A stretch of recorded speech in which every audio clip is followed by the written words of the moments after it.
Okay, so then in New Mexico, I end up having, I'm not going to say the guy's name because I'm not so sure that like he's cool with me saying his name.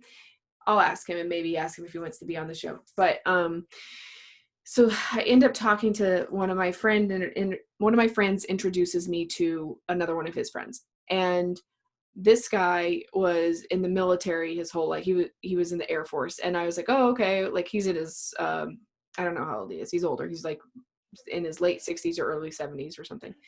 And I say, oh, okay, so what did you do in the military? And he's like, oh, I was a paper pusher. I worked for the Freedom of Information Act. So I just like did a bunch of stuff with, just like did paperwork. And I was like, okay, so did you ever run into any UFOs? Because of course that's the question you ask when you talk to somebody like that. Yeah. And he kind of like laughs. He like looks at me and he goes, yeah, a few.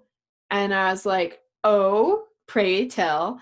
And he was like, oh, well, the one of most significance was I was stationed in Bentwater in 1980. And I was like, oh, the Rendlesham Forest one?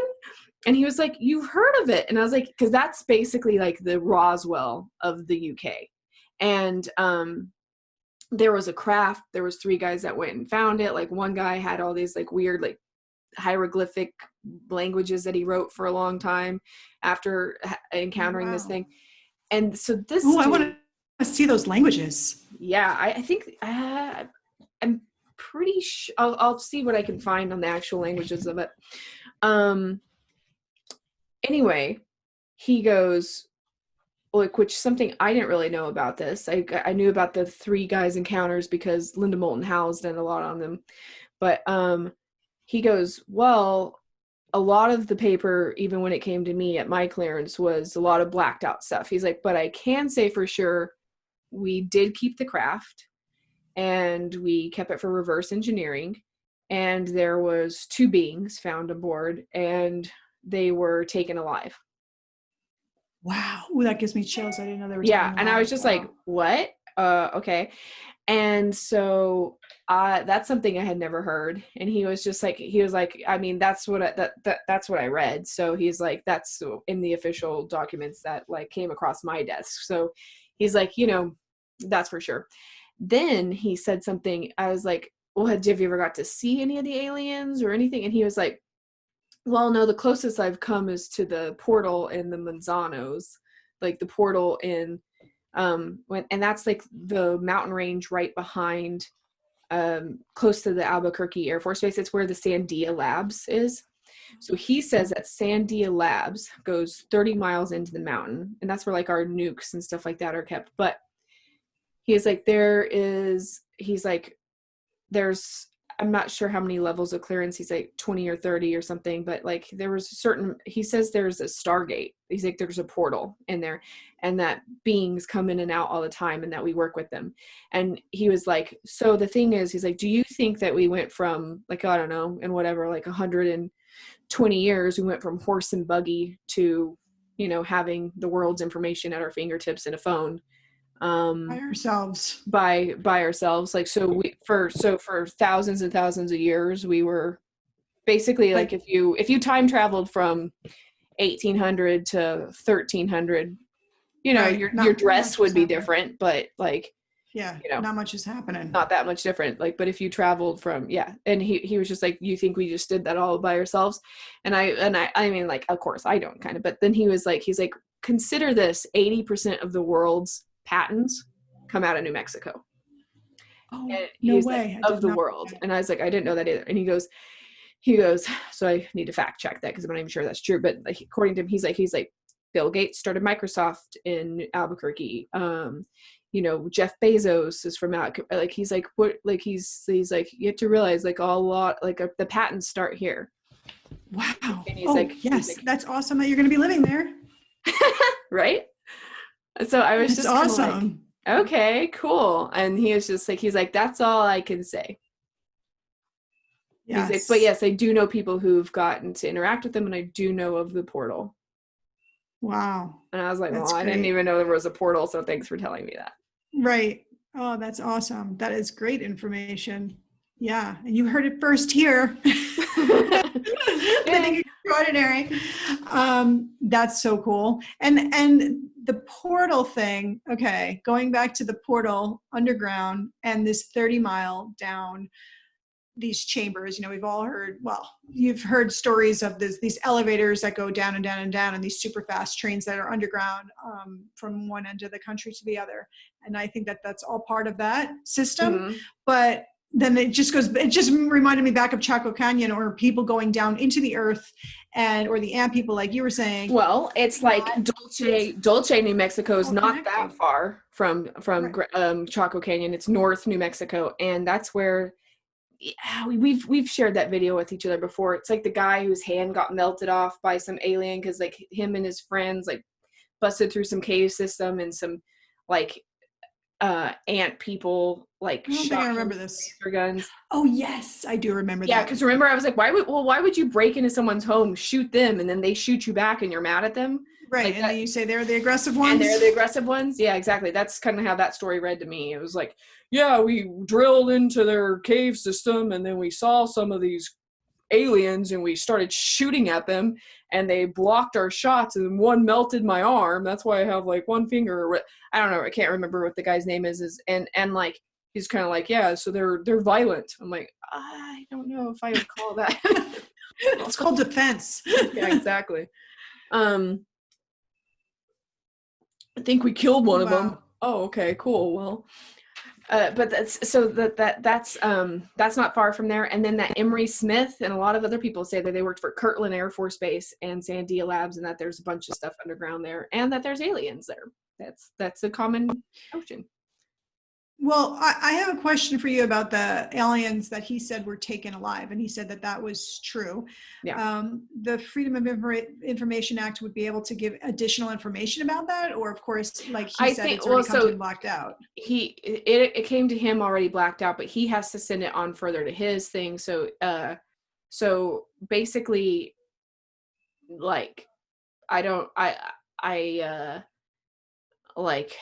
know what is public access right now, but that's funny if it's Freedom of Information Act and it's not even really.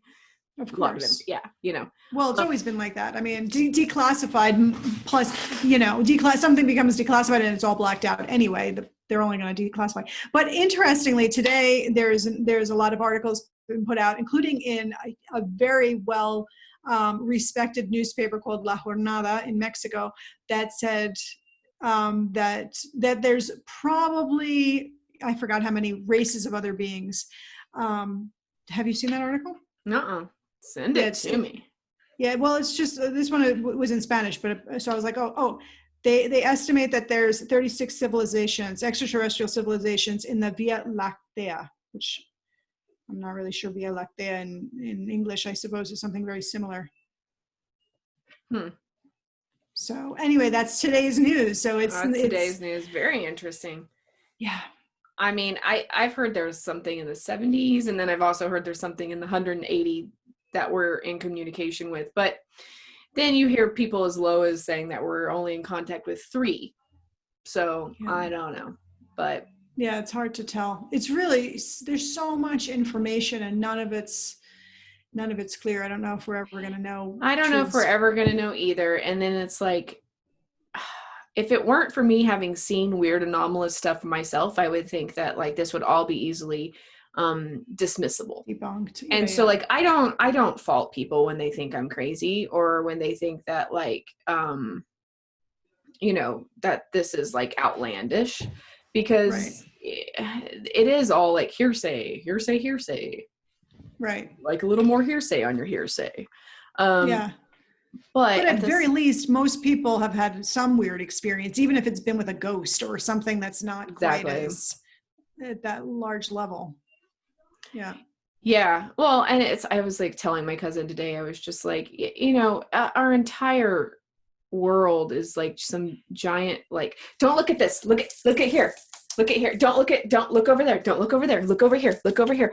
I mean, and it's just like, you'll be like, but what are dreams? Oh, nothing. They're just those are nothing. Your brain it's just us neurons flying off to processing the day's nothing. We don't know what they are. They're stupid. They don't mean anything.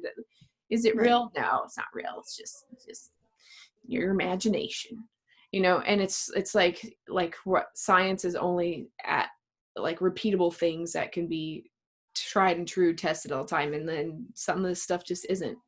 So Right.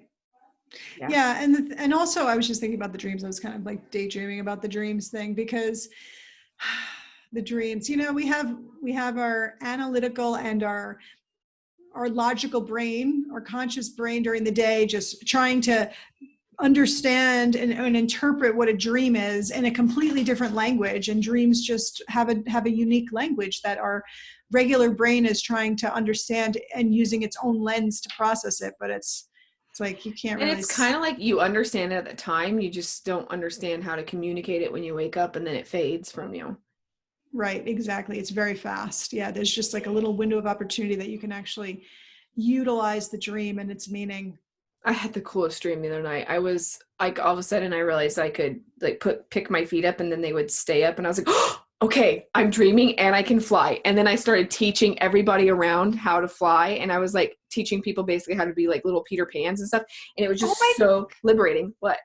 No, I had a very similar dream. I wasn't teaching people, but all I would have to do is go like this, whoosh, just like go right up and like hover. And I mean, I'd flown. Yeah, like you could kick off. Yes, I could take off. Exactly. Like I was in control of it in my dream. It wasn't a what's it called?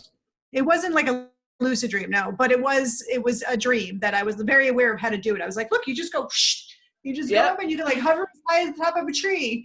But it reminded me of that. Yeah. Because it was like Peter Pan, like darting around. Yeah. Cool. That's kind of how I was doing that. And like I was trying to get a feel for it, and I was really examining how to do it well enough. And then I started teaching other people I saw in my dreams. I'd be like, okay, now try. And like, it was kind of like being Neo in the Matrix. Like they all were like, I don't know why you're flying. How are you flying? Like, well, how are you doing that? And I'm like, you can do it too. Come on, do this. Just think of a happy thought. Or not really that, but I mean, like I was just trying to figure out how to teach them how to do it. And they basically didn't believe they could do it, so they couldn't do it. And then like it so reminds me of so then this guy in my dream flew next to me, and I don't remember what he looked like, but I remember he was kind of like a beautiful man, and he was like, well, you realize you can do this in wake time too, and you just have like, but there is actual machinery. You know, and I was like, oh yes, I remember the cones and the rods. And he was like, yes, the nano cones and the rods. And I was like, yeah, but I'm not an engineer. And he was like, well, you are, but yes, you're going to figure out the cones and the rods. And I was like, okay, yeah, cool. And that was it. Cool. But so many dreams ago, I had a dream where they showed me instructions of how like there's these we basically have to emulate the way that beetle bug wings like can levitate off of each other. We have to take that microscopically and then make it out of like little tiny magnetic nano cones, and like cones meaning the shape of an actual cone, like a little hollow like ice cream cone, except like very, very nano and made out of magnet. And then basically it's almost like some sort of Velcro, but you can use that in fabric that you can vibrate off the ions in the air. And that's how we can fly in this reality, in the 3D. So he says it's a technology within our suits that we could have. Right. That's what my dream person told me one time. So he just reminded me in my Peter Pan dream that like, oh, you can do it in your other life too. You just got the technology there. Yeah, well, that is great. And it's also, it kind of reminded me of you were telling people in your dream and they didn't believe you that they could do it. So therefore they couldn't do it because they didn't believe it. And then I kind of laughed at that. Like, yeah, they don't know that you could do anything in dreams, but then this guy was telling you that you could do that in real life, but then you have to be able to believe it, that you can make that technology, even if it's a technology that you could do it. So it's like they were having the same exact reaction that we would have. And he was kind of like showing me my own hypocrisy, because he's going like, well, you are an engineer, but you just don't know it or don't believe you are, so you won't be. Yeah. Yeah, that's a great technology. I was thinking about that too with this whole COVID thing and like the flying and how flying is going to change in the future, and also the impact that the On the amount of environment. travel and right and on the environment exactly. So something has got to change, and I was thinking it would just be so much more convenient if we can just. I was thinking more along the lines of jets and cars, but like okay, flying also because I've talked to Sabine about this because he always is like, can I just get a jetpack? I'm like, but it's you're gonna have to make it. You're gonna have to make it. Go to school. We're gonna have to do this and go to engineering so you can make it like plausible. They have them now, but like it needs to be so you could just get in it and fly over to New York when you want to visit family. You know, like so we're Right. going to be doing that technology. I feel like we have to go in some kind of direction that's going to fix the problem of the plane and the impact. So Yeah, maybe we can't get stuck on automobiles and like our just because we built the infrastructure of the roads doesn't mean that they right, need to stay forever. Like right. it's not it's Right. not gonna work. That's what's keeping us back. I heard this once before. I was like, that is so true. That people, the reason why we haven't gone further is because we've agreed, like we could actually do time travel or time space travel within this plane. A lot, we could have done it a lot more quickly, except that we're actually stuck. We actually like our cars and we like traveling by car, at least as a collective. And that's the way we've done it. And that's the way we think we need to do it in order to get from point A to point B on a regular basis. So we're stuck in that. But like you said, if we just can get past that, we don't have to use that model forever. Yeah, I mean, and whenever I've had those screen visions come over that are like that told me them the of the builder race or whatever that is. I don't know what that is, Right. but so whatever that is, it basically has me take down all that infrastructure. And Yeah. so I know that there's a way for us to get some places way more instantly, and you know.